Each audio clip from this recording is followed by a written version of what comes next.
Yuk silahkan Des, mulai Des. Bismillahirrahmanirrahim. Assalamualaikum warahmatullahi wabarakatuh. Waalaikumsalam warahmatullahi wabarakatuh. Alhamdulillah, pada kesempatan kali ini kita mengadakan kajian rutinan dari sosial politik, yang mana di sini ada hal yang istimewa, yaitu Mas Jufri sebagai pemateri pada pertemuan kajian kali ini. Nah, di sini kita membahas tema mengenai PPKM, yaitu pemberlakuan pembatasan kegiatan masyarakat, yang mana itu memulihkan atau malah melumpuhkan. Nah, sebelum memulai, mari kita berdoa terlebih dahulu. Semoga kita doakan acara mulai awal hingga akhir nanti kajian ini bisa berjalan atas ridhonya Allah Subhanahu wa taala. Ala hadihi ya, Al-Fatihah. Bismillahirrahmanirrahim. Rahmanir-Rahim, Maliki yaumiddin, iyyaka na'budu wa iyyaka nasta'in, ihdinas siratal mustaqim, siratal ladzina an'amta 'alaihim ghairil maghdubi 'alaihim waladdallin. Amin. Alhamdulillah. Nah, di sini ada tiga, ada 5 sesi. Yang pertama ini tadi pembukaan. Nah, yang kedua itu pemaparan pemateri dari Mas Jufri, yang mana Mas Jufri ternyata sudah menyiapkan untuk di-share screen nantinya. Dan yang ketiga, ini saya minta untuk audien yang hadir pada kesempatan kali ini untuk memberikan argumen mengenai dari pemaparan Mas Jufri. Jadi sebelum sesi tanya jawab, nanti harus ada argumen, entah sepatah atau 2 patah kata. Jadi gimana ya, biar langsung interaktif gitu loh. Selanjutnya sesi yang keempat, sesi tanya jawab, yang pastinya bakal dijawab dan didiskusikan langsung dengan pemateri. Dan yang kelima, penutup atau kesimpulan. Terima kasih, mungkin itu saya pengantar sebagai moderator. Untuk sesi pemaparan pemateri, saya silahkan kepada Mas Jufri. Assalamualaikum warahmatullahi wabarakatuh. Waalaikumsalam Waalaikumsalam warahmatullahi warahmatullahi wabarakatuh. Alhamdulillahi nahmaduhu wa nasta'inuhu wa nastaghfiruh wa na'udzu billahi min syururi anfusina wa min sayyiati a'malina, man yahdihillahu fala mudilla lahu wa man yudlil fala hadiya lahu, wassalatu wassalamu ala sayyidina Rasulillah Muhammad ibn Abdullah wa ala alihi wa sahbihi wa man ittaba'a sunnatahu wa jama'atah min yaumina hadha ila yaumin nahdah. Qala Ibnu Malik lirraf'i wan nasbi wa jahrina shalah ka'rif bina fa innana minal mina. Yang terhormat koordinator Sospol Rindu apa Arinta ini? Rindu ya. Saya, Mas. Oh, Rindu.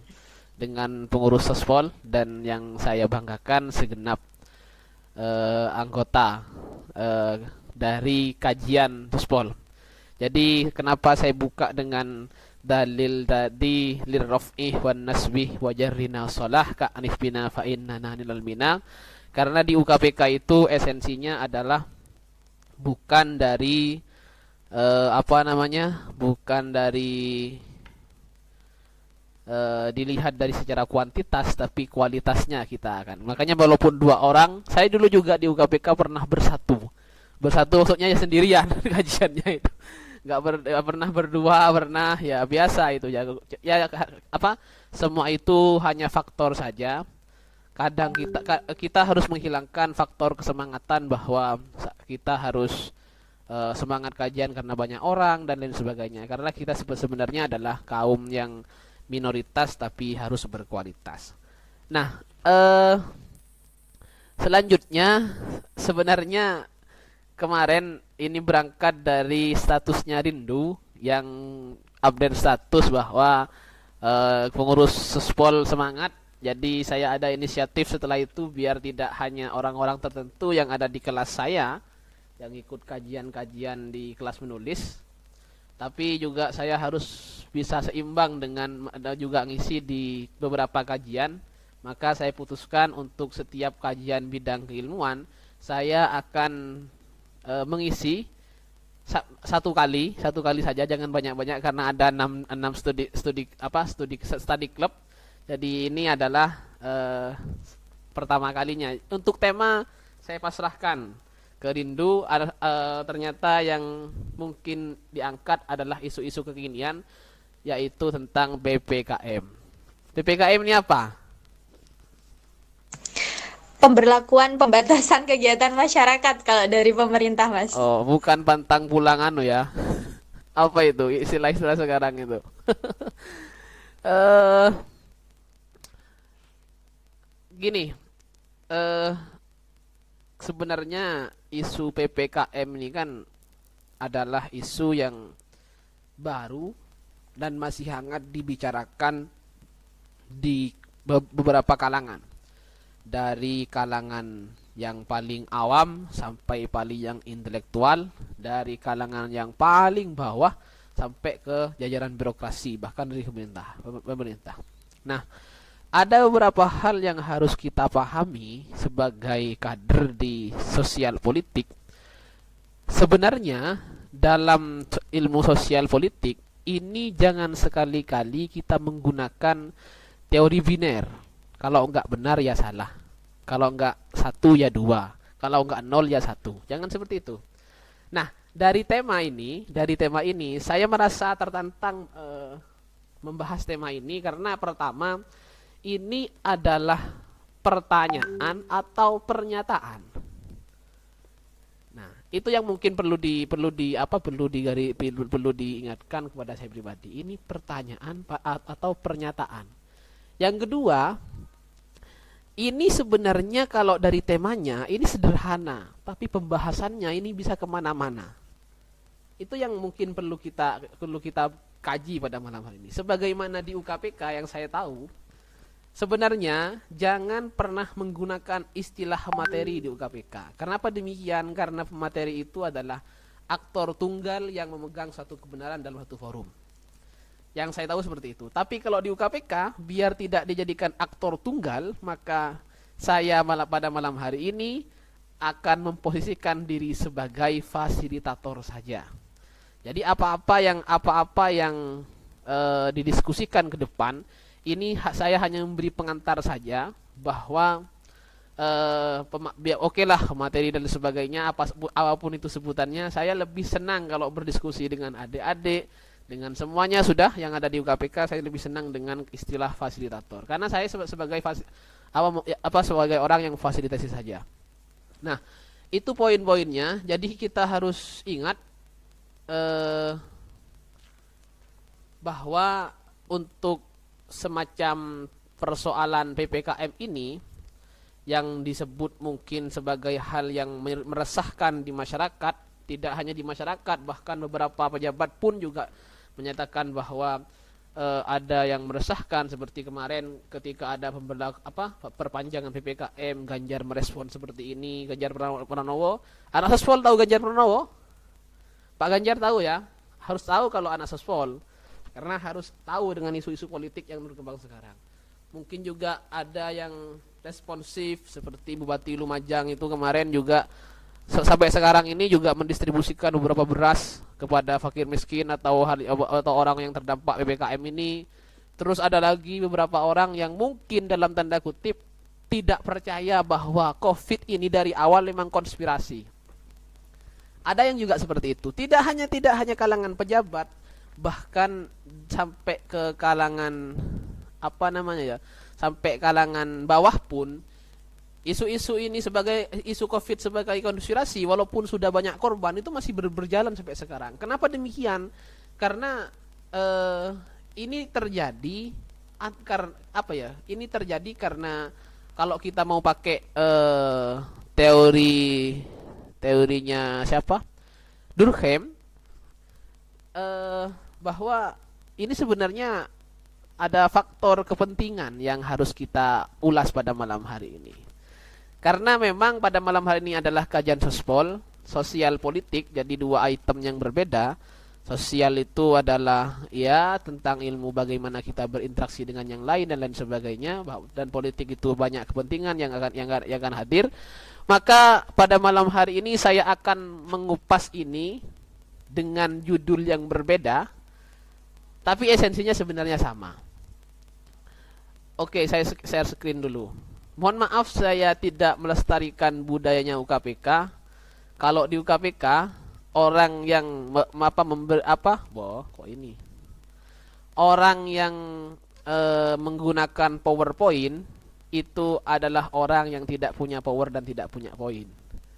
Jadi sekarang ini saya sebenarnya tidak punya power dan tidak punya poin sebenarnya. Karena ya pertama ini bukan bidang kajian saya di UKPK dikader menjadi kader Sesgam. Sesgam itu sekarang sudah tidak ada dan saya sebenarnya agak minder ketika bertemu dengan ahli-ahli sosial politik di kajian ini. Nah, akhirnya dari berbagai macam persoalan yang disebutkan sampai ada bahwa perpanjangan sampai kapan itu dan sebagainya.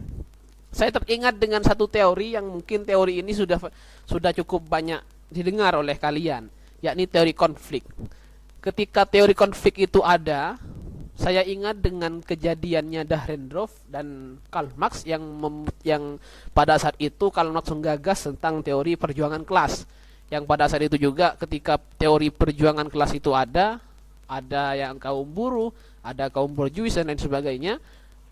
Ada beberapa teori yang lahir dari teori perjuangan kelas itu yang nanti menjadi grand teorinya dari dalam paradigma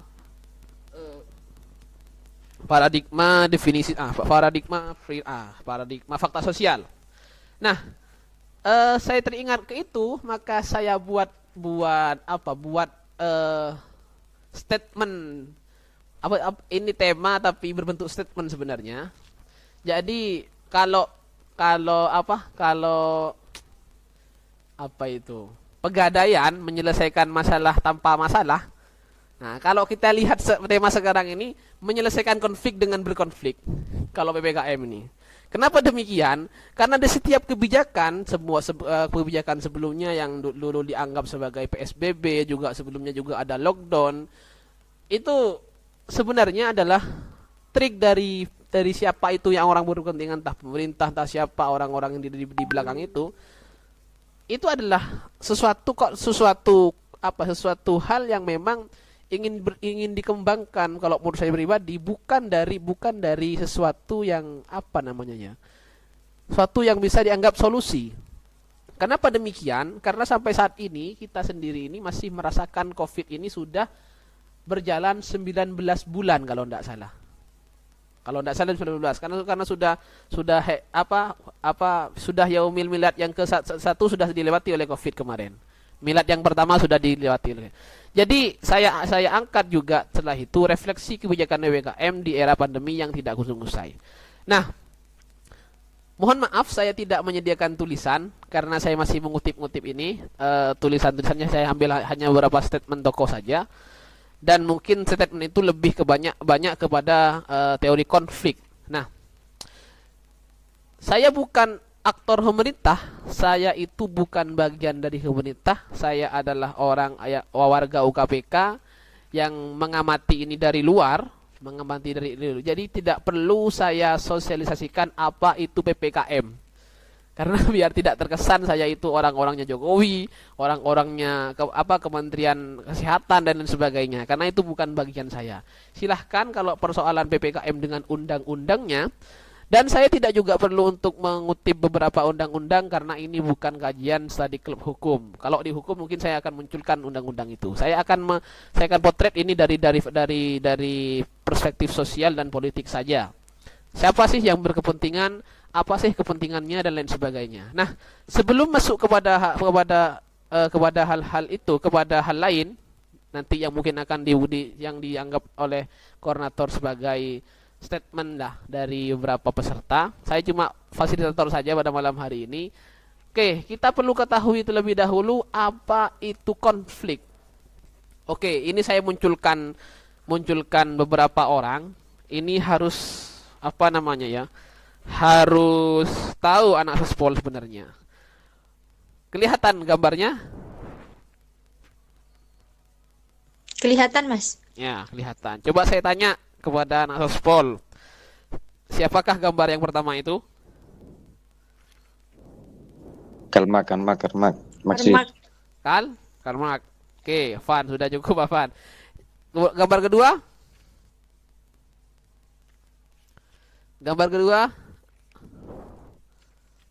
Hah? Ayo, siapa kabar kedua itu?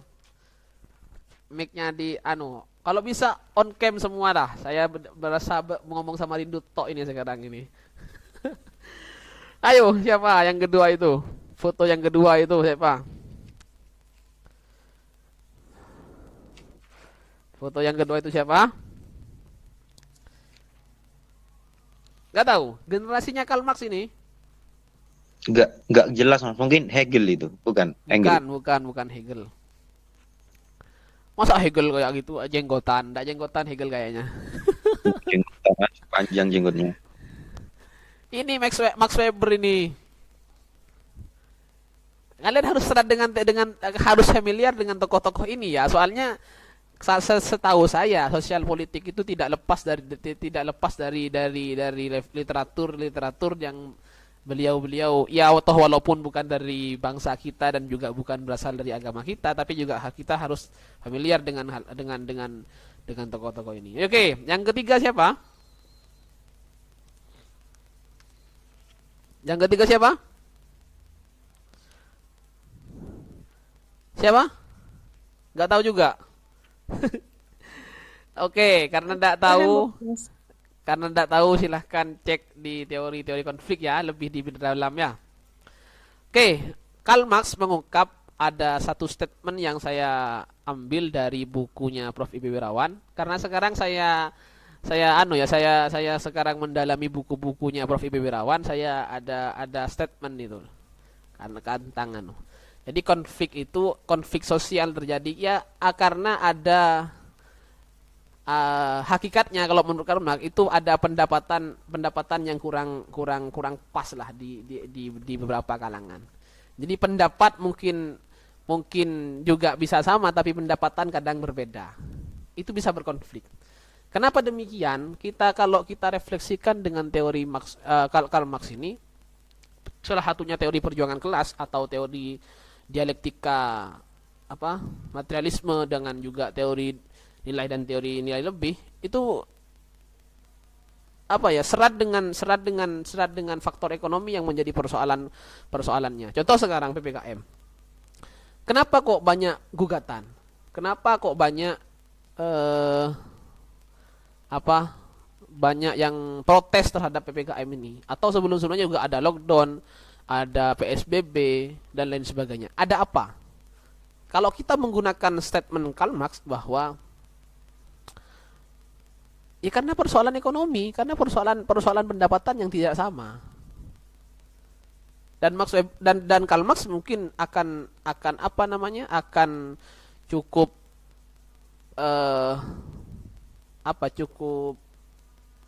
cukup hadirlah dalam tradisi-tradisi seperti ini. Karena memang pendapat tentang faktor ekonomi menjadi persoalan utama dalam beberapa kelas teori kelas yang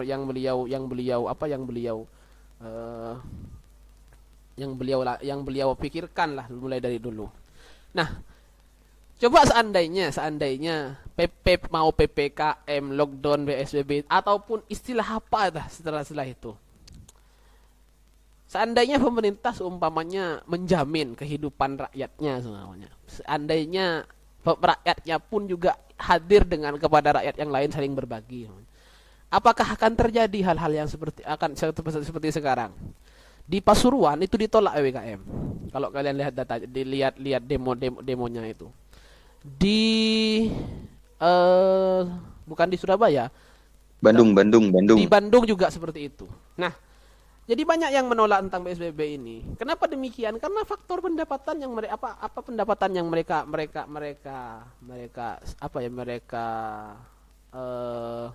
dapatkan ketika di PSBB ya repot gitu loh. Ada statement itu ada guyon itu sama sketsa itu oleh istrinya disuruh keluar untuk cari uang, nyampe di luar polisinya nyuruh pulang. Kan repot. Jadi faktor itu sebenarnya. Nah, itu yang pertama. Yang kedua, oleh Max Weber ini, setiap konflik pasti ada faktor kepentingan.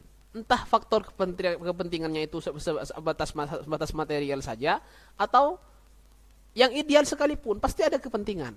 Setiap konflik, entah PSBB ini entah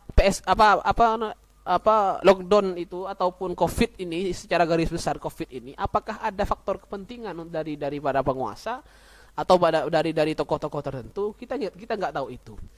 Karena kalau kita fokus pada kepentingan, pasti larinya satu konspirasi yang akan menjadi tolak ukur kita. Itu yang menjadi poin. Nanti kita bahas teori konspirasi itu. Nah, yang selanjutnya ini tokohnya adalah namanya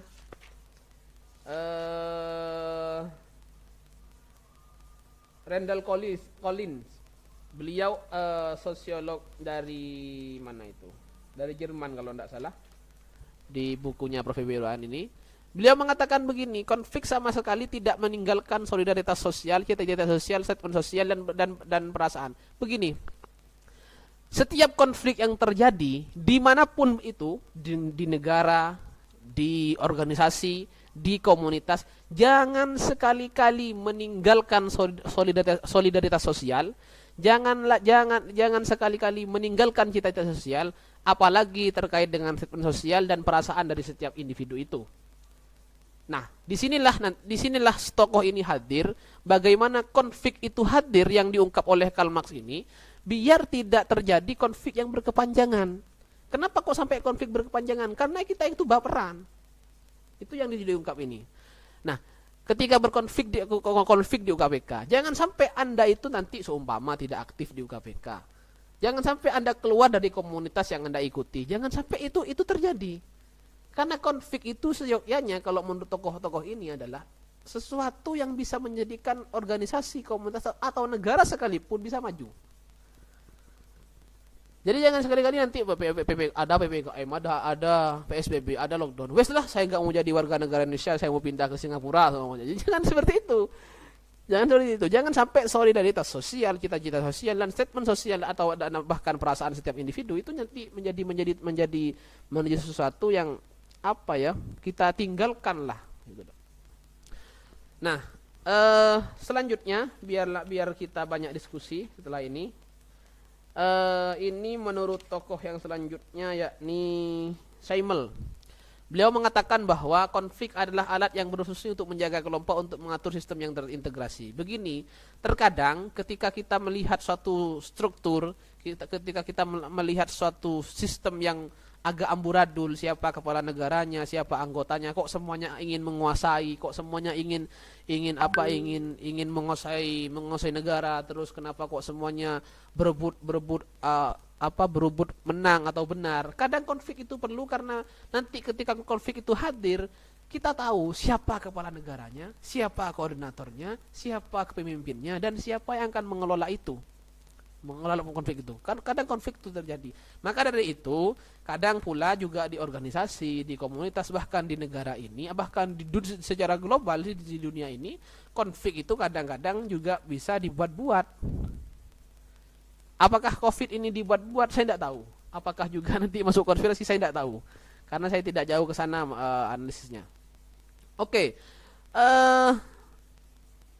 Tokoh selanjutnya juga mengungkap bahwa konflik ini adalah metode, konflik ini adalah alat, konflik ini adalah cara untuk mempertahankan, mempersatukan, bahkan mempertegas sistem sosial yang ada. Contoh sekarang, siapa yang tidak dari sebelum COVID lah, sebelum COVID kita makan secara enteng ya, sebelum terjadi kejadian banyak orang yang meninggal ini, enteng kita, biasalah nggak tidur malam, biasalah makan terlalu banyak, biasalah nggak usah olahraga, biasalah nggak. Terkadang ketika dibuat konflik seperti ini, kita sadar bahwa kesehatan itu penting bagi diri kita sendiri. Ya, itu ya. Jadi apapun itu sistem bentuk itu untuk diri kita, untuk kelompok bagaimana? Contoh. Ketika semuanya sudah membaur di masyarakat, semuanya bisa bersuara, semua bisa mengkritik presiden, mengkritik ini, dan semuanya sudah tidak ada kontrol semuanya. Ada konflik apa? Konflik COVID. Lalu siapa yang disalahkan? Siapa yang disalahkan? Presiden. Siapa yang disalahkan? Kementerian. Menteri-menterinya juga disalahkan. Kita itu secara sadar atau tidak, kita tahu bahwa beliau ini presiden, beliau itu menteri, beliau ini itu ini. Jadi konflik itu ketika diajari mau nggak mau, ketika sudah dijadikan metode, ya itu menjadi satu alat pertahanan, alat persatuan untuk mempertegas sistem sosial yang ada.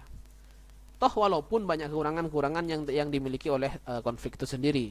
Yang terakhir ini adalah Durkheim. Beliau menjelaskan bahwa Durkheim ini adalah tokoh konflik ya, tokoh utama konflik. Menjelaskan bahwa konflik ini syarat dengan kepentingan dan setiap konflik memiliki unsur kepentingan untuk merubah tatanan. Jadi setiap konflik pasti memiliki unsur reformasi struktural, reformasi kultural, reformasi segalanya. Setiap konflik. Karena kenapa? Karena menurut mohon maaf bukan Durkheim tapi Dahrendorf. Mohon maaf. Kenapa demikian? Karena struktur yang ada, tatanan yang ada sekarang, kebudayaan yang sekarang ada ini, kalau kita lihat dari statementnya Dahrendorf itu sudah tidak sesuai dengan era sekarang, sudah tidak sesuai dengan apa yang bisa akan dijalankan oleh generasi selanjutnya. Itu menurut Dahrendorf. Nah, maka demikian dari beberapa tokoh ini, saya ingin tanya kepada teman-teman, COVID-19 ini apakah konflik? Ada yang ingin menjawab dari berapa orang ini? Ada berapa orang ini? 11 orang ya? Ada 11 Iya, orang? Mas. Ada yang ingin menjawab? Ini ada yang keluar masuk. Apakah COVID-19 ini konflik? Coba saya ingin tahu statement dulu dari, kalau pengurusnya sudah malas saya, Afan juga sudah malas saya ketemu terus. Noni ini siapa ya? Lupa ya. Noni on cam nih. Manusia. Iya, Mas. Ya. COVID-19 ini apakah konflik? Kalau menurut saya Kok hilang? Oh, nggak ada jaringannya paling ya. dua konflik. Gimana punya saya ini trouble tadi. Gimana konflik COVID-19 ini apakah konflik? Menurut saya COVID ini pemicu adanya konflik. Karena kan COVID ini kan ada terus banyak konspirasi atau pendapat orang-orang tuh tentang COVID yang berbeda-beda, ada yang percaya, ada yang enggak, sehingga memunculkan sebuah konflik. Pemicu konflik ya? Iya. Siapa yang memicu? COVID, kasus COVID. Kan kok COVID ini kan pemicunya. Yang Iya. memicu siapa? Yang memicu COVID ini siapa? Orang-orang yang berbeda pendapat, yang punya pendapat berbeda-beda. Ada yang percaya, ada yang enggak, terus Berarti itu ada yang menurut Noni sendiri pendapat yang berbeda-beda itu konflik. Iya. Kan dengan pendapat yang berbeda terus memicu adanya konflik, terus kan konflik muncul kayak perbedaan pendapat, terus sampai ada yang menghina presiden, menyuruh presiden mundur, terus ada yang bela presiden, banyak yang kayak bertengkar gitu loh, Mas. Oke, siap. Konfliknya ini berangkat dari perbedaan pendapat dari warga negaranya gitu. Seandainya warga negaranya satu pendapat, mungkin akan tidak berkonflik gitu ya. Begitu. Iya. Ya gitu ya. Oke, itu jawaban Nuni. Makasih nih. Kita lanjut ke warga selanjutnya. Vika. Ya, jadi On menurut saya cam. Wong jaringannya enak di rumahnya itu tuh on cam. Iya Mas, bentar. Oh, ini nggak siap ini, nggak serius ikut kajian ini. Ayo. Ja- Jadi menurut saya itu saya setuju sama yang dikatakan Mbak Nonik bahwa COVID itu pemicu dari permasalahan-permasalahan ini ya. Nah, terus itu, tapi pemicunya itu menurut saya itu orang-orang yang terkait dengan itu, seperti pihak rumah sakit, pemerintahan. Karena dari rumah sakit sendiri kan banyak tuh yang berita-berita bahwa orang yang terkena penyakit itu di apa? Dibilang COVID. Nah, itu kan bikin rakyat itu gak percaya, bikin warga-warganya itu nggak percaya dengan adanya COVID. Terus kalau yang di pemerintahan itu kan, ada bantuan tuh, aduh ya Allah, ada bantuan apa? Bantuan buat COVID itu ya. Tapi itu tidak menyebar rata itu loh Mas. Jadi itu rakyat juga kecewa dengan itu. Nah, maka dari itu dari orang-orang terkait itu muncul konflik tersebut. Oke. Jadi konfliknya gara-gara diberitakan. Kalau nggak diberitakan, bukan gara-gara gak diberitakan Mas. Kan orang-orang tahu tuh apa ya? ya kan gara-gara berita berarti. Gara-gara berita berarti. Iya. Gitu, gara-gara berita ya. Udah bisa dilihat dengan mata itu. Kalau kalau mereka itu ya ada main politik juga, ada yang gitu lah. Ya, itu mungkin harus diteliti lebih lanjut siapa yang main itu. Biar jelas. Oke, karena diberitakan. Ya karena memang banyak berita-berita yang bersebaran di media bahwa ini, seperti ini, dan sebagainya. Oke. Ini juga ada Naurah Fuadiyah. Ini Naurah keluar masuk dari tadi.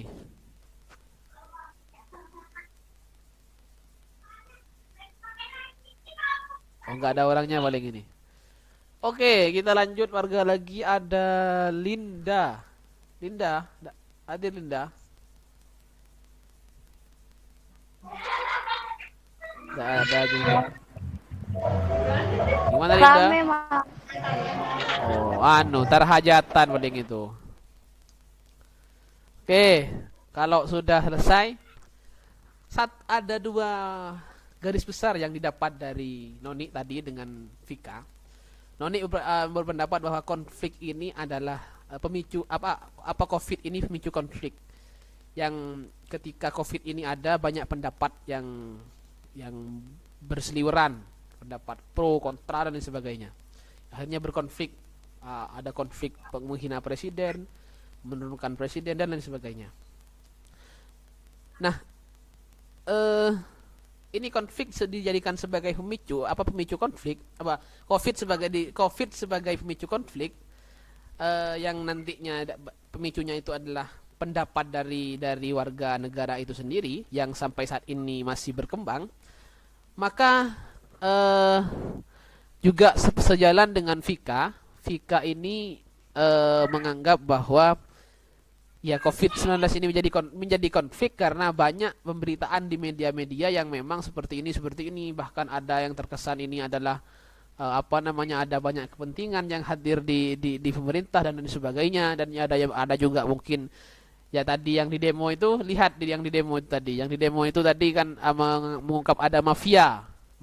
Jadi ada UKT, ada orang yang mengajukan UKT lewat jalur mafia. Itu tadi saya itu.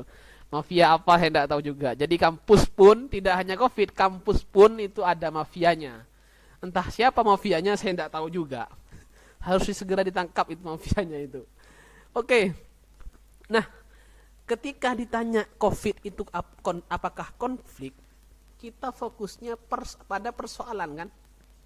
Persoalan-persoalan yang terjadi gara-gara COVID ini. Akhirnya muncul lockdown, muncul ini.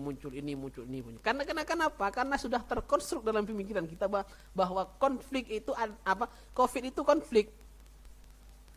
Wes sudah nggak usah kemana-mana. COVID itu konflik. Ada ndak yang berpendapat bahwa COVID itu bukan konflik?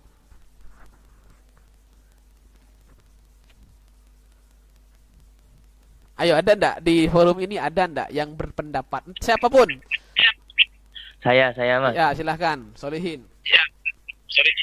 Bismillah. Jadi gini pendapat dari saya ya. Jadi COVID-19 ini termasuk perubahan lingkungan yang memicu timbulnya sebuah konflik. Nah, dari perubahan lingkungan tersebut, manusia harus bisa menyesuaikan dengan keadaan tersebut atau disebut ekologi manusia gitu ya. Nah, jadi bukan determinisme. Jadi lingkunganlah yang mempengaruhi manusia begitu. Yang dimana dengan adanya COVID ini timbullah beberapa permasalahan konflik dari pembatasan sosial pertamanya itu sebelum PPKM, PSBB. PSBB, ekonomi. Jadi semua lapisan dengan adanya perubahan lingkungan ini memicu banyak konflik. Jadi dari segi sosial ekonomi, sosial politik. Jadi semua kena. Jadi COVID ini kalau menurut saya bukan konflik tapi akibat perubahan lingkungan yang terjadi. Nah, dari sebuah penelitian juga karena ada sebuah konsumsi ini kan timbul di Cina kan ya. Nah, ini ada yang mengatakan itu karena konsumsi di sana itu timbul dari sebuah daging gitu ya. Saya bacanya itu daging dan muncullah sebuah virus begitu. Jadi kalau menurut saya itu COVID ini terjadi perubahan lingkungan yang memicu timbulnya banyak konflik begitu Mas. Jadi saya. Nah, maka Oke. dari itu itu saja. Lanjut. Oke Mas, terima kasih Mas. Itu aja Mas. Oke. Oke, itu sebenarnya ada yang mengungkap bahwa sebenarnya COVID ini ada karena banyak perubahan sosial yang terjadi, perubahan pola makan, perubahan model semuanya dan sebagainya, itu ada yang seperti itu. Dan ada lagi pendapat satu lagi, mungkin ada biar tidak timpang ini. Kan 2 orang yang menjawab tadi. Ada yang lain? Mungkin Bayu? Cukup Afan, enggak usah? Danu? Ya. Cukup. Harus yang menyatakan bukan konflik, Mas.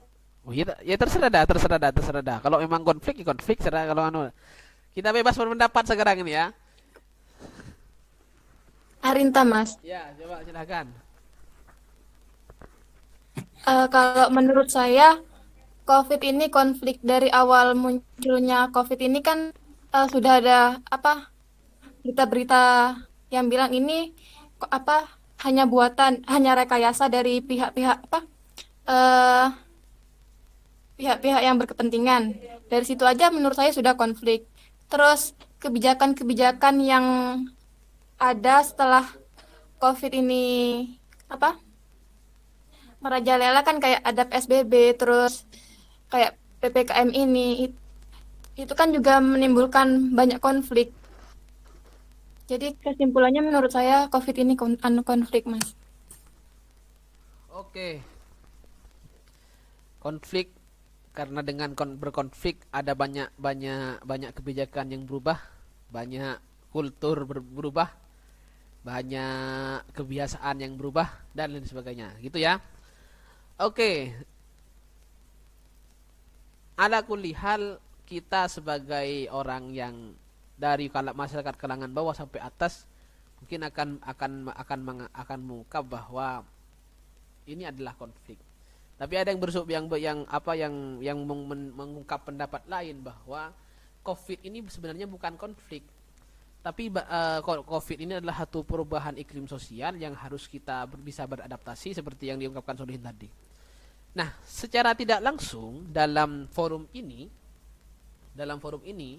karena saya sekarang posisinya fasilitator ya, bukan memberikan kebenaran yang tunggal di sekarang ini. Secara tidak langsung, pada ini Rindu mana Rindu? Rindu ini langsung ya saya ya, biar nanti Iya, Mas. tidak banyak 5 sesi itu nanti ya. Nanti kalaupun ada pertanyaan bisa bisa ada sesi nanti. Kalau Oh, sampai 5 sesi nanti iya. nggak selesai nanti ini. Jadi Ya, Mas, monggo. saya cuma ingin memfasilitasi saja pada kesempatan kali ini. Eh COVID itu konflik, apakah nanti juga sebagai pemicu konflik ataupun nanti sebagai dampak dari konflik ataupun hal yang lain.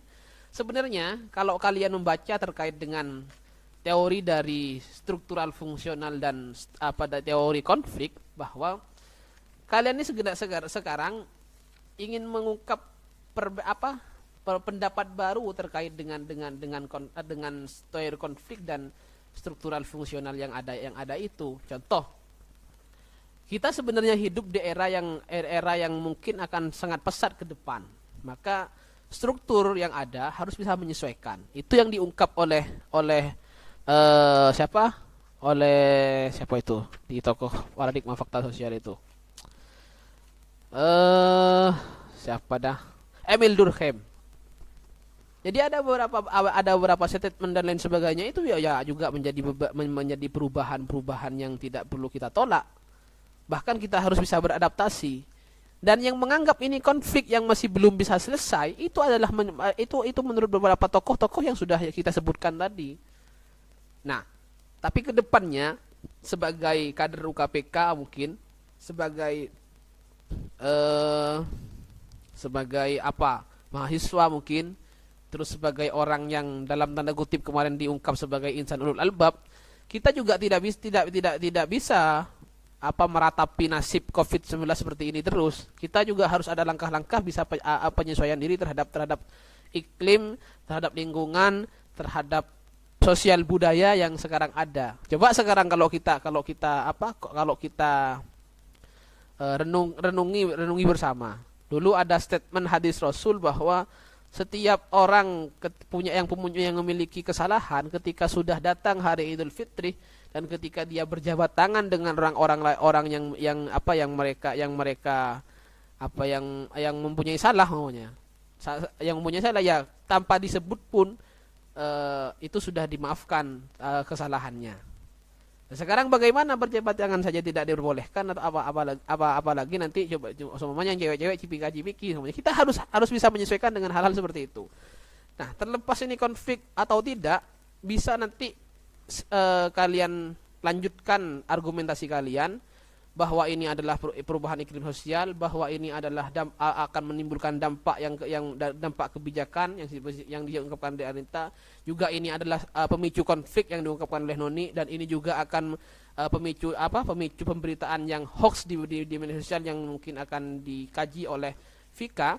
Mungkin kalau mau ditulis, kalau punyanya Solihin nih lebih cocok menggunakan teori struktural fungsional, kalau punya Arinta ini bisa menggunakan teori kebijakan publik, kalau punya Noni ini bisa menggunakan teori konflik, tapi kalau menurut punya Vika ini bisa juga menggunakan teori komunikasi media massa. Itu bisa menggunakan teori-teori itu kalau memang mau ditulis. Nah, selanjutnya ada pertanyaan lain. Ini gimana Mas, pertanyaan satu belum dijawab kok sudah beralih pada pertanyaan lain.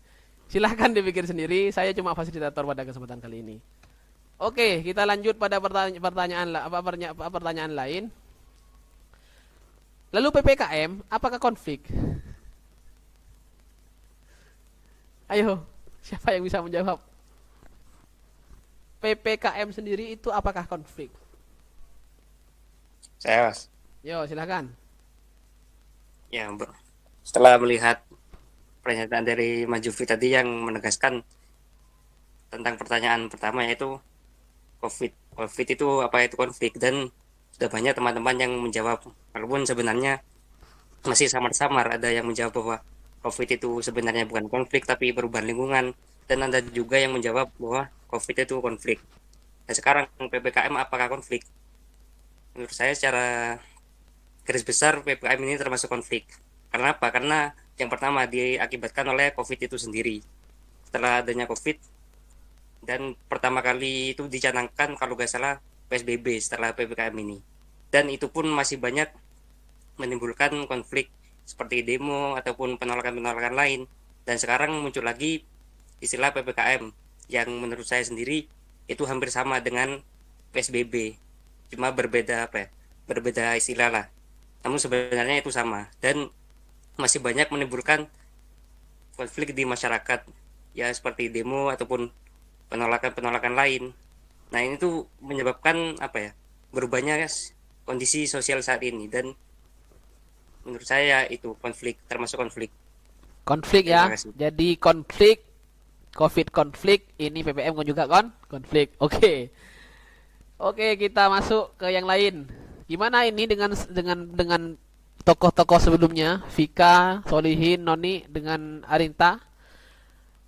Apakah punya pendapat lain? Apakah juga sama dengan konflik?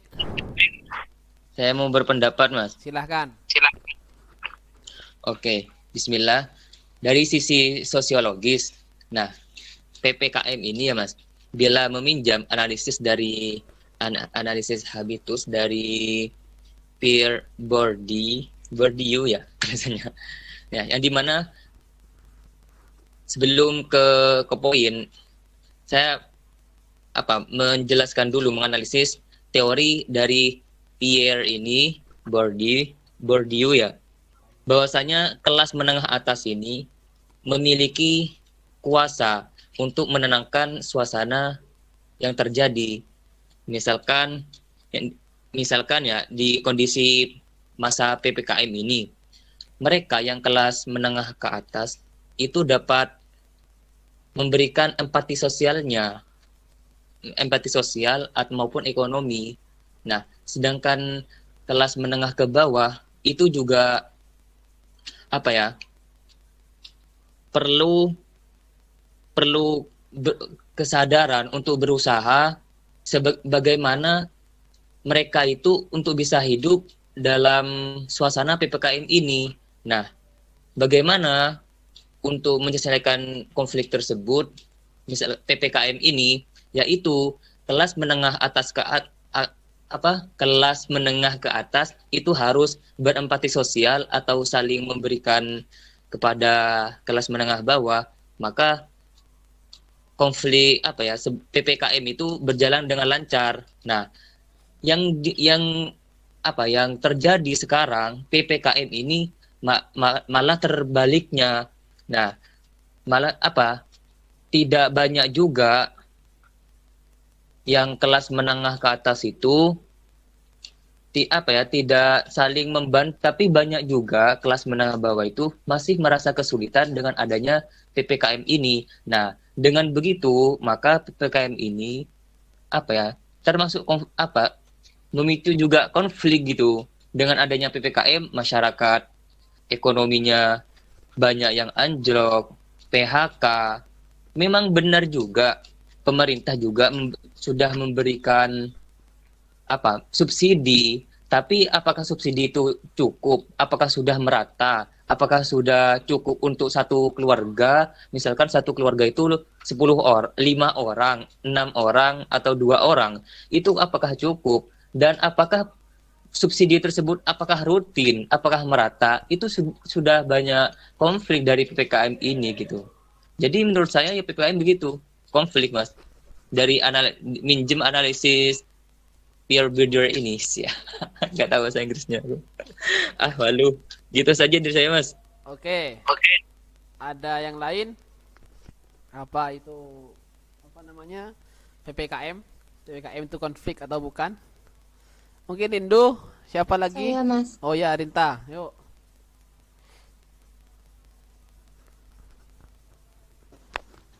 Baik, terima kasih. Menurut saya, terlepas dari plus minus dari PPKM ini solusi dari adanya konflik tadi. Konflik utamanya kan tadi COVID. Lah, PPKM ini upaya untuk menyelesaikan konflik dengan berkonflik. Karena adanya PPKM ini kan ada yang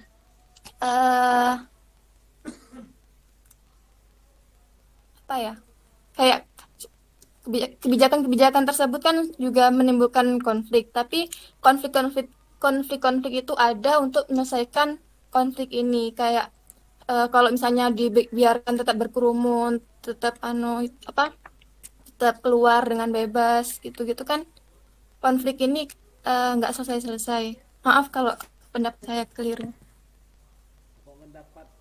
Gak ada pendapat yang keliru, benar benar semuanya benar. Oke, lanjut. Ada yang lain? Siapa lagi nih yang masih belum berpendapat? Ayo Rindu, Aldi, Ya, saya Mas. yuk. Nah, bagi saya PPKM apakah konflik? Nah, dari yang disampaikan Mas Jufri tadi bahwa kita kan mengangkat bahwa dari soal yang awal PPKM itu memulihkan atau melumpuhkan. Dari Mas Jufrinya mengambil hal lain dengan sebutan istilah menyelesaikan konflik dengan berkonflik. Nah, jadi saya tarik kesimpulan dari yang diambil Mas Jufri bahwa ya PPKM ini merupakan menyelesaikan konflik dan berkonflik. Dari COVID-19 itu sudah konflik, juga diselesaikan dengan berkonflik, yang mana adanya PPKM gimana ya, seperti yang disampaikan teman-teman sebelumnya, yaitu adanya PHK, terus kemunduran ekonomi. Selain itu juga banyak orang yang belum merasakan sebenarnya dampaknya ini positif atau negatif. Itu kalau niatnya pemerintah dari awal kan kayak membatasi kegiatan masyarakat ini untuk mengurangi dari COVID itu sendiri, tapi ternyata juga masih banyak sih yang terkena COVID. Jadi seperti itu. Istilah ringkasnya dari itu tadi yaitu menyelesaikan konflik. Terima kasih. Pikiran saya sudah ditebak duluan ternyata. Oke, lanjut ke Daniar. Daniar, ini ada Daniar, ada siapa lagi ini? Ada Novi. Oh, Novi ikut ini juga. Oke. Ayo. Daniar. Novi dah, Novi. Kalau tidak ada Novi, siapa lagi? Siapa lah? Saya. Ya, yuk, Aldi. Silahkan.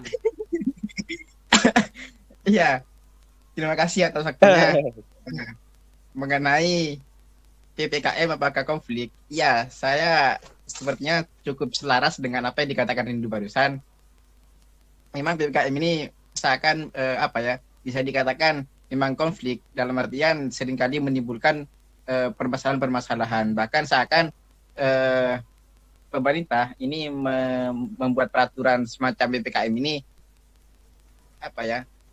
tujuannya seakan ingin memecahkan sebuah permasalahan tapi menimbulkan permasalahan baru. Apa contohnya? Mereka pemerintah hanya bisa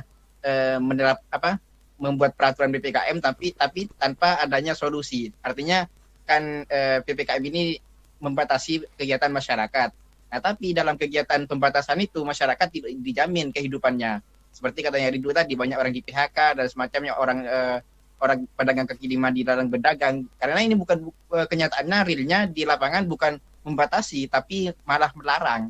Nah, ini kemudian yang justru menimbulkan permasalahan-permasalahan baru. Bagaimana dengan kehidupan mereka yang tidak berseragam atau PNS? Ya, kalau PNS dapat pesangon atau dapat gaji setiap bulan, tapi kalau orang-orang rakyat bawah ini bagaimana kemudian? Nah, ini pemerintah tidak memandang ke situ. Gitu. Jadi kalau semisal COVID memang gejalanya bisa menimbulkan mati rasa dan mati penciuman, maka pemerintah pun juga begitu sekarang. Artinya mereka mati perasaan mereka terhadap orang-orang masyarakat miskin gitu. Ya, terima kasih. Oke, yang lain, Daniar sama Novi ini ada ndak? Ada, Mas. Oh, Ada. tak kira nggak ada. Yuk, lanjut. Baik, saya kan baru gabung ya. Jadi ini cuma menyimpulkan dari ini dak jelas sampean ini ikut entrepreneur tapi ikut sospol. Penyusup. Mas Aldi. Yuk, lanjut. PPKM apakah konflik ya? Iya, konflik, emang konflik. Karena gini loh menurutku tuh ya, Mas ya.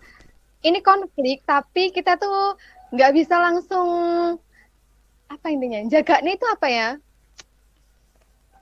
apa ya Mas, tergantung. Nah, jadi kita tuh nggak bisa tergantung langsung pada pemerintah terkait bantuan apapun itu. Kita tuh nggak bisa kayak jaga nih, nggak tergantung kepada pemerintah itu, karena kan sebelum PPKM ini kan sudah ada apa itu dulu itu sebelum PSBB itu loh yang dilakukan 2 minggu, terus apa itu kan, itu kita harusnya punya antisipasi. Bagaimana ketika ada apa yang pertama kali itu dulu di karantina 2 minggu itu, terus habis itu diperpanjang lagi. Nah itu kita tuh harusnya punya antisipasi terkait konflik-konflik sebelum PPKM ini gitu loh. Ya emang konflik gitu, tapi cuma kita jangan tergantung terhadap bantuan pemerintah yang tidak bisa dijaga nih untuk terkait bantuan PHK dan lain-lain. Jadi kita harus punya opsi lain untuk mengatasi konflik PPKM ini gitu. Cukup. Oke, Afan. Iya Mas. Yo, apa PPKM? PPKM apakah konflik? Menurut saya konflik yang konflik tapi yang bisa menurunkan angka positif COVID, karena sudah terbukti kalau kita baca newspaper atau lihat di berita bahwasannya sudah turun angka COVID-nya itu. Tapi turunnya angka itu karena menurunnya tracing dan dan tes COVID itu sendiri. Tapi ini menurut saya juga bukan hanya konflik. Kalau kita hanya melihat PPKM itu hanya konflik karena dibatasi, karena rakyat miskin tidak dapat ini itu, ya benar. Cuman memang fokus pemerintah menurut saya ini karena untuk meredakan COVID itu sendiri. Kalau hanya saya mau bertanya sama teman-teman yang mengatakan PPKM ini konflik. Menurut teman-teman itu sendiri, saudara-saudari sendiri, apakah jalan yang terbaik itu selain PPKM itu apa gitu? Kalau memang PPKM ini konflik gitu. Karena sejak awal mulai dari lockdown, terus mulai dari PSBB, PPKM level 1, 2, 3, level pedas dan sebagainya, itu memang dilihat banyak yang melihat itu adalah konflik. Karena kalau mengacu kepada Undang-Undang Karantina Wilayah ya, nomor 6 tahun 2018 itu pemerintah wajib memberi makan, wajib membiayai, dan bukan hanya itu, bahkan kepada hewan ternak itu wajib dijamin pemerintah. Nah, tapi sampai sekarang apa? Tidak ada. Nah, itu menurut saya juga konflik, juga solusi gitu. Gimana ya? Ya, saya berdiri 2 kaki gitu. Konflik dan solusi, Mas. Solusi yang berkonflik. Mungkin gitu, mungkin. Oke. Ada lagi yang belum sebelum? Ini Daniar ada ndak ini? Saya mau menanggapi anunya Van. Sek dulu, sabar. Daniar masih belum. Santaian dulu. Daniar ada ndak ini? Tidak ada ya? Oke, yuk silakan Solihin kalau ingin nanggapi. Ada Mas Daniar, ada kayaknya. Ada Daniar kok enggak ada. Coba Daniar dulu dah, Daniar dulu. Mikrofonnya coba Daniar dibuka dulu, kalau bisa on cam juga. Biar bisa. Harusnya on cam biar kelihatan. Iya. Kita harus tahu sekarang itu kabarnya apa saudara-saudari kita, takutnya ya tiduran wajahnya pucat, kena COVID apa. Takutnya mati mendadak. Nah itu Daniar udah tes mikrofonnya. Oh, mikrofonnya enggak bisa ya? Belum kamu buka mikrofonnya. Coba tanda silangnya dihilangkan dulu. Mic.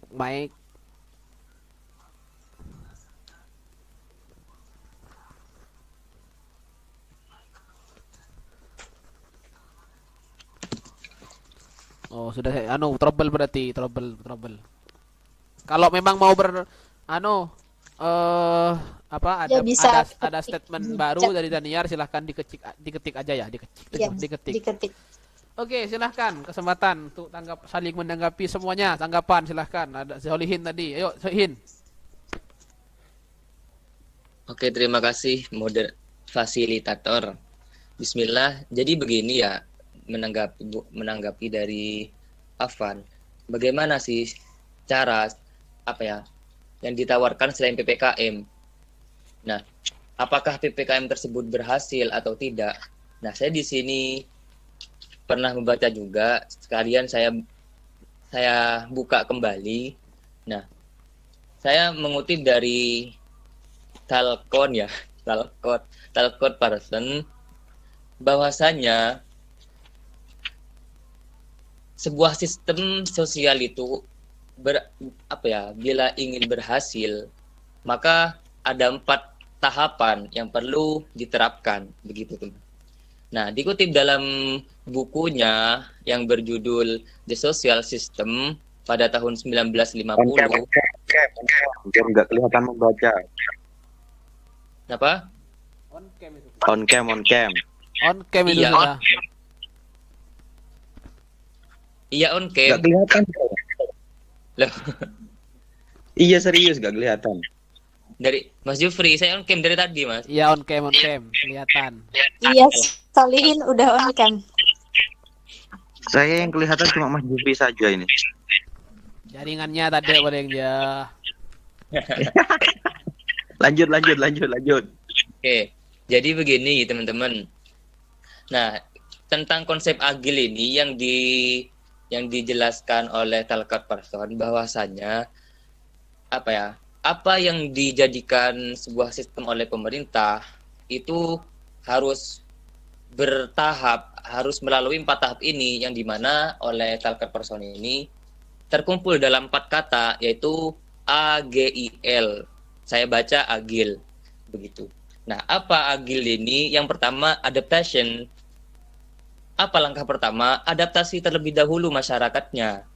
Ini selain PPKM ya, tawaran dari selain mungkin saya mengutip dari Talcott Parson, bahwasanya harus adaptasi dulu masyarakat. Tidak ini kan adanya COVID-19 ini, informasi itu simpang siur. Penelitian juga itu kadang berubah-ubah. Jadi apa langkah yang terbaik? Masyarakat harus saling memberikan informasi yang valid, tidak saling menakut-nakuti. Nah, intinya masyarakat itu harus mengadaptasi, menyesuaikan diri, baik itu secara social distancing, secara ekonomi, itu harus bisa beradaptasi. Misalkan nih dalam segi sosial, sekarang di era PPKM atau COVID-19, apa dalam langkah sosialnya? Meskipun kita tidak face to face bertemu, kita juga bisa beradaptasi secara meeting, secara daring. Nah, itu kita harus beradaptasi. Kita tidak bisa menyalahkan, sistem pendidikan kalau online itu tidak bagus. Apanya yang tidak bagus? Kalau mahasiswanya itu bisa beradaptasi, meskipun itu online atau tidak online, itu bisa, teman-teman. Jadi begitu. Ekonomi juga, dalam ranah ekonomi, misalkan awalnya itu kerja di pabrik. Nah, kalau masyarakatnya itu bisa beradaptasi, sebenarnya konsumsi masyarakat itu tidak menurun secara drastis. Tidak cuma turun berapa persen begitu, teman-teman. Nah, itu yang pertama, adaptasi. Yang kedua, gelnya itu, yang kedua itu goal atau tujuannya. Nah, saya bacakan di sini ya. Intinya saja bahwasanya yang sebuah sistem tersebut, misalkan PPKM itu tujuannya apa? Misalkan tujuannya masyarakat untuk PPKM itu kepanjangannya dari apa, teman-teman? Pemberlakuan pembatasan kegiatan masyarakat. Nah, fakta sosialnya apa begitu? Fakta sosialnya di masyarakat itu apa PPKM? Apakah benar-benar apakah benar-benar PPKM itu apakah hanya sekedar formalitas, apakah hanya sekedar pokok kerja kan kita sudah tahu kan ya di apa yang dilakukan oleh pihak yang bertugas itu kalau menurut saya ada sebagian yang benar-benar PPKM, ada juga hanya sebatas formalitas begitu. Tapi dalam tanda kutip saya tidak mengatakan bahwasanya mereka tidak menjalankan PPKM, tidak. Namun yang saya lihat memang begitu, hanya mungkin mereka kasihan tidak terlalu mengekang masyarakat sehingga mereka tidak terlalu tidak terlalu PPKM beneran gitu. Kalau PPKM beneran kan kalau tutup ya tutup, tidak bisa buka kembali begitu teman-teman. Jadi harus diluruskan tujuannya ini, goalnya itu apa gitu. Sehingga jika masyarakat tersebut mampu beradaptasi ya kembali dari awal lagi, maka terhadap perubahan perilaku tersebut dapat mendukung tujuan PPKM tersebut begitu teman-teman. Jadi harus adaptasi dahulu dan tujuan itu harus diperbaiki gitu teman-teman. Terus yang kedua itu ada integration. Nah, integration ini maksudnya apa? Masyarakat dan pihak yang menjalankan sistem sosial itu yang ketiga, maaf. Jadi integration di sini ya masyarakat dan pihak, misalkan Satgas ya yang sebagai pelaku PPKM ya yang bertugas ini harus sama-sama bekerja sama begitu teman-teman. Sama-sama menjalankan masyarakat itu mematuhi pemerintah dan juga yang menjalankan sistemnya tersebut juga dengan sebenar-benarnya begitu teman-teman. Jadi harus ada saling mematuhi peraturan lah begitu antara masyarakat dan pemerintah. Nah, bagaimana jika tidak ada integration ini? Maka tujuan PPKM tersebut hanya sebatas berita gitu, hanya bumerang, booming gitu. Iya, hanya sebatas segitu, tidak maksimal gitu teman-teman. Yang keempat itu ada latency atau pattern maintenance ya bahasa Inggrisnya. Nah, langkah selanjutnya menurut Parson di sini yaitu latensi. Bagaimana maksudnya? Bahwasanya setiap masyarakat harus mempertahankan nilai dasar serta norma yang telah dianut bersama. Jadi yang telah ditetapkan oleh misalkan nilai-nilainya yang ditetapkan oleh pemerintah, misalkan nilai seperti sholat Idul Adha dilaksanakan di rumah. Itu harus kita juga kalau jika bisa itu harus bisa mematuhi karena dari sistem tersebut juga bermanfaat agar virus tersebut tidak menyebar begitu. Misalkan nilai-nilai atau norma yang telah dianut bersama itu misalkan ya seperti PPKM itu harus benar-benar dipertahankan begitu teman-teman. Kan sekarang kan beda ya. Karena bukan beda sih.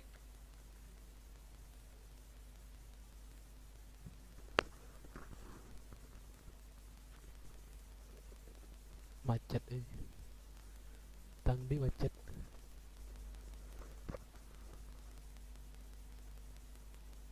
Maka dari itu harus mempertahankan nilai-nilai atau norma yang telah dipatenkan oleh pemerintah gitu. Itu saja dari saya Mas Jufri. Terima kasih semua teman-teman. Oke, ada 4 teori dari Talcott Person. teori Agil. Ada lagi yang ingin menanggapi?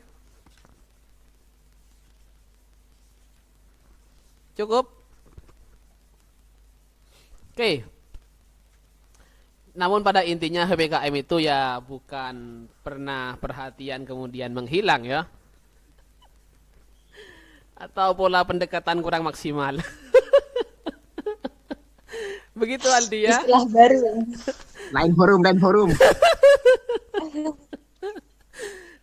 Ataupun kalau masyarakat kecil itu menganggap apa PPKM itu ya apa ya pala pusing kurang mani bukan itu ya. Ya, sebenarnya begini, kita harus tahu kerangka berpikirnya dulu bahwa secara apa ya secara istilah-istilah yang digunakan oleh pemerintah itu ada lockdown, PSBB, PPKM dan lain sebagainya. Itu kan sebenarnya esensinya adalah solusi. Iya kan? Kalau kita paham dengan konsep ghayah mungkin di usul fiqh mungkin pernah ngaji kalian, Tuhan itu adalah tujuan. Islam, Kristen, terus apalagi itu adalah ghayahnya jalan menuju Tuhan. Covid ini problem konflik PPKM, lockdown, PSBB ini solusi. Namanya juga solusi, banyak hal yang harus kita namanya juga jalan, banyak hal yang bisa dilakukan, tidak hanya terpaku pada ini. Nah, kecelakaannya ketika solusi ini dijadikan sebagai aktor tunggal dalam setiap persoalan semuanya. Lockdown, kenapa analisis saya ya? Lockdown kenapa kemarin nggak bisa? Padahal sudah 14 hari dan sebagainya. Karena lockdown ini dijadikan solusi tunggal untuk menyelesaikan Covid. PSBB, kenapa kok Ya Pak, karena ini hanya tren saja. Intinya masyarakat tidak boleh keluar rumah. Intinya nggak boleh berada di kerumunan, kita harus social distancing dan kita juga harus taat prokes. Itu kan intinya. Dan ada lagi yang mewacanakan, kemarin saya baca statusnya itu, kenapa kok setiap ada perayaan hari raya di agama Islam kok ada muncul istilah-istilah baru. Pertama lockdown, PSBB, ada PPKM. Kita malah ini sebenarnya solusi. Kenapa kok dijadikan konflik oleh pikiran kita? Nah, itu yang menjadi masalah gitu loh. Menjadi masalah. Kenapa kok ini sebenarnya solusi gitu loh. Kenapa kok masih dikonstruk seperti ini? Akhirnya kan saya sampaikan tadi yang disampaikan Lindo ini, PPKM-nya apa? Ya konflik yang diselesaikan dengan cara berkonflik. Konflik terus yang nanti ada lagi konflik lagi, tidak dijadikan solusi. Nah, itu yang mungkin menjadi persoalan di negara kita sekarang. Jadi ada istilah baru, kita kritik. Ketika kritik sudah memunculkan seperti ini. Coba sekali waktu ketika kita mengungkapkan pendapat, kita harus juga tahu posisinya seperti apa. Ini solusi loh. Ini solusi loh, bukan problem, bukan konflik lagi. Kenapa kok jadi konflik? Itu yang harus kita analisis. Nah, itu. Jadi kalau kalian baca-baca teori-teori konflik itu sebenarnya ini lockdown, PSBB, terus PPKM ini sudah melenceng dari apa yang memang bahkan kalau bisa PPK istilah yang muncul ini, kalau menurut beberapa tokoh yang ada di beberapa teori-teori konflik, ini sebenarnya konflik yang dibuat-buat kalau seperti ini. Kenapa demikian? Karena sudah konflik kok masih jadi konflik gitu loh. Akhirnya berkepanjangan. Konflik ekonomi, ya sudah selesaikan konflik ekonomi dengan cara apa? Dengan cara bayar hutang, dengan cara kerja, dengan cara ini, terserah. Itu hanya solusinya itu. Jangan sampai konfliknya ekonomi. Apa konfliknya? Bayar hutang. Ya sudah, jangan sampai bayar hutang itu dikritiki. Lakukan langkah bagaimana menyelesaikan hutang itu. Gitu loh. Itu adalah paradigma yang harus kita bangun sebagai agen of change, sebagai generasi milenial, sebagai generasi yang mungkin akan menghadapi 5.0 ke depan. Jadi jangan sampai solusi kita malah buat kritik dan itu melahirkan konflik. Jadi jangan seperti itu. So ini sudah menjadi solusi, jangan sampai ini namanya juga jalan ya Pak. Sama halnya Solihin ingin pulang ke Probolinggo. Bisa ndak lewat Lumajang? Bisa. Bisa ndak lewat Situbondo? Bisa. Bisa nggak lewat pakai pesawat terbang? Bisa. Asal satu, jangan pakai apa? Pakai ya kalau pakai apa namanya? Pakai apa itu? Kapal laut ya harus nyebrang dulu ke Banyuwangi, muter baru nanti ke pelabuhan yang ada di Situbondo, yang ada di Probolinggo. Ini hanya jalan. Ini hanya beberapa trik solusi bagaimana ingin menyelesaikan yang dianggap COVID itu konflik gitu loh. Jadi itu yang sebenarnya harus kita ungkap. Nah, ala kulli hal kalian sudah menyampaikan pendapat, sebenarnya itu kerangka berpikirnya seperti itu ya. Jadi jangan sampai kita salah rel. Kita kadang berdebat di rel yang berbeda. Padahal itu bukan jalurnya gitu loh. Ya kalau jalurnya ini ya jangan sampai ini yang dijadikan argumentasi bagaimana memberikan. Jadi itu paradigma atau beberapa pola pikir yang harus kita kembangkan ke depan. Jadi PPKM ini adalah solusi, PSBB ini adalah solusi, lockdown itu adalah solusi. Terserah nanti negara mau pakai apa, apakah nanti memunculkan lain, tapi ingat solusi ini hanya jalan. Jangan sampai ke depan ini menjadi istilah baru dan dijadikan sebagai aktor tunggal kebenaran. Jangan sampai seperti itu. Karena kalau kita lihat kalau seperti itu, kalau sudah masuk pada teori konflik, ini sudah ada kepentingan yang banyak dari beberapa orang. Akhirnya muncul kasus obat ditingkatkan harganya, dinaikkan harganya, terus ada lagi kasus banyak pokok kasus ya seperti itu. Karena ini dianggap konflik, jangan dianggap konflik, anggaplah ini solusi yang nanti seumpama intinya adalah kita taat prokes, social distancing, menggunakan masker dan lain sebagainya. Itu yang mungkin saya jelaskan di PPKM ini. Jadi intinya PPKM ini adalah pembatasan apa, Dindu? Pembatasan kegiatan apa? Masyarakat, pembatasan kegiatan masyarakat. Kegiatan masyarakat. Bukan yang tadi saya sebutkan istilah yang tadi dua itu. Angel. Apalagi kata ini pola pendekatan kurang maksimal, bukan itu. Apalagi pernah perhatian kemudian menghilang, bukan itu sebenarnya yang ingin disampaikan di PPKM ini. Nah, itu hanya sebatas bukan itu hanya sebatas guyon saja. Mudah-mudahan kita selesai di COVID ini. Mungkin ada, sila saya kembalikan dulu kepada moderator. Tapi kalau sudah ada nanti saya closing statement. Terima kasih kepada fasilitator Mas Jufri. Nah, karena tadi ya saya sampaikan di awal ada 5 sesi, ternyata setelah Mas Jufri memberikan pemaparan materi, ada juga langsung ternyata ada timbal balik untuk pemberian argumen dari para audien yang ditanya satu-satu, dan akhirnya di sini tinggal berapa orang yang tersisa, mungkin sudah meninggalkan forum ini. Maka dari itu untuk selanjutnya ini khusus kepada para audien, saya buka sesi tanya jawab. Nah, ini saya 3 pertanyaan dari para audien, saya persilahkan.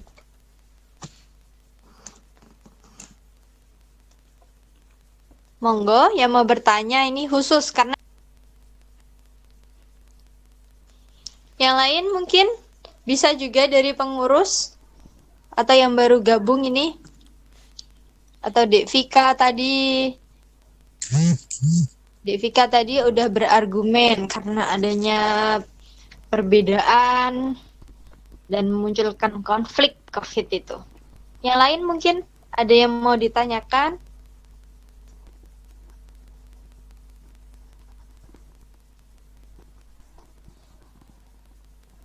Apakah ada? Kalau ada silahkan. Cukup. Ini benar nggak ada yang tanya? Yang mau tanya ini? Tadi sudah diskusi mantap ya, sudah terjawab semua. Ya, ini tinggal Dek Noni, Dek Dia sama Afan sama Dek Vika. Ya sudah, kayaknya sudah tidak ada. Dan ya nggak seru dong. Saya berharap ada yang bertanya. Biar Mas Jufri berlama-lama ini. Habib tiba-tiba chat saya. Di sana berapa yang hadir? Tanya gitu untuk kajiannya studi Islam. Wah, ya sudah. Mungkin habis ini Mas Jufri diundang atau bagaimana saya juga nggak tahu, atau peserta kajian yang lain. Maka dari itu di sini saya hanya ingin gimana ya, saya mendapatkan suatu yang penting bagi saya. Saya closing Pernyataan statement dari dulu. Mas Jufri. Oh ya, Sebelum semoga tutup. Mas. Eh, Sebenarnya tadi itu bukan saya pematerinya, tapi kalian pematerinya. Jadi kalian saya pancing menggunakan beberapa argumentasi tokoh. Saya Iya. nggak berargumentasi kayak kan? Dari tadi saya nggak argumentasi, Menjelaskan cuma teori. argumentasinya di akhir tadi saya. Itulah di UKPK. Jadi mungkin tradisi seperti ini harus dibudayakan di UKPK, terus juga di Sospol, biar nanti fasilitatornya juga bisa ngerti bagaimana kondisi audien dan lain sebagainya. Ini mungkin masukan untuk Bung Sospol. Dan yang selanjutnya begini, tadi sudah lahir beberapa teori yang harus segera dianalisis oleh kalian. Harapan saya teori-teori itu kayak Vika sudah masuk kepada media massa, Solihin masuk pada struktural fungsional, terus ada lagi tadi siapa Noni masuk pada teori konflik, terus lagi tadi ada Arinta masuk pada apa. Hal-hal seperti ini jangan sampai lepas. Ingat, ilmu itu bagaikan hewan liar. Kalau hewan liar gimana? Kalau nggak ada talinya, berarti kan lepas. Jadi kalau ingin nggak lepas, setelah ini ditulis itu di blog, di mana ya. Kalau mau diseriusi, silahkan dibuatkan artikel ilmiah, konsultasi ke saya langsung. Yang diskusi sekarang. Terakhir dari saya, masalah PPKM ini jangan orang lupa ya. Orang kreatif akan membuat kesulitan menjadi kemudahan. Di setiap kesulitan pasti akan menjadi mudah, tapi orang yang mencari kambing hitam dan sebagainya, orang lalu negatif thinking dan sebagainya, itu akan membuat suatu suatu kemudahan akan menjadi kesulitan. Jadi untuk kalian ke depan jangan jadikan PPKM ini sebagai problem. Lockdown apapun istilah-istilah yang muncul ke belakang, jadikan itu suatu adaptasi bagaimana kita itu progres ke depan. Ini contohnya Mbak Rindu, sudah YouTube-nya sudah banyak naik ratingnya dan sebagainya. Kita harus bercontoh seperti ini biar nanti kita juga ada langkah-langkah, tidak hanya rebahan dan lain sebagainya. Dan untuk kajian ini tidak perlu disimpulkan. Kalaupun ada statement mau dikutip oleh moderator, terserah tidak apa, karena seyogyanya kalau diskusi itu disimpulkan, maka itu sudah menjadi akhir dari bagian dari seluruh pembahasan. Jadi tidak perlu disimpulkan. Dari saya terima kasih. Salam intelektual, salam dialektika. UKPK Salam. Jaya. Assalamualaikum warahmatullahi wabarakatuh. Waalaikumsalam warahmatullahi wabarakatuh. Warahmatullahi wabarakatuh. Terima kasih Mas Juf sudah sebagai fasilitator. Nah, di sini kata yang saya ambil yang itu ngena bagi saya yaitu dari Mas Jufri, jangan jadikan ini sebagai aktor tunggal kebenaran. Maka dari itu ya ini merupakan solusi. Ya jadi tergantung kita, seperti Mas Jufri bilang, kesimpulan itu akan menjadi akhir. Jadi ya entah bagaimana kedepannya pemerintah ini dan Indonesia ini, semoga kita doakan Indonesia bisa segera sembuh dari COVID dan COVID ini bisa segera usai untuk kita bisa menjalankan aktivitas seperti sebelumnya. Semoga pada pertemuan kali ini menjadikan ilmu yang bermanfaat dan barokah, dan terima kasih juga kepada para audien, kepada pengurus, kepada peserta anggota Sospol, dan terutama kepada fasilitator pada malam kali ini. Nah ini monggo nih Mas, kalau mau diupload di YouTube Mas Jufri biar ada bahan-bahan. Saya live-kan di YouTube dan lagi langsung live delay. Ada wajah-wajah dari anggota Sospol. Jadi saya ucapkan terima kasih. Mari kita membaca hamdalah bersama. Alhamdulillahirrabbilalamin. Semoga barokah. Sekian dari saya. Terima kasih semuanya. Wassalamualaikum warahmatullahi wabarakatuh. Waalaikumsalam warahmatullahi wabarakatuh.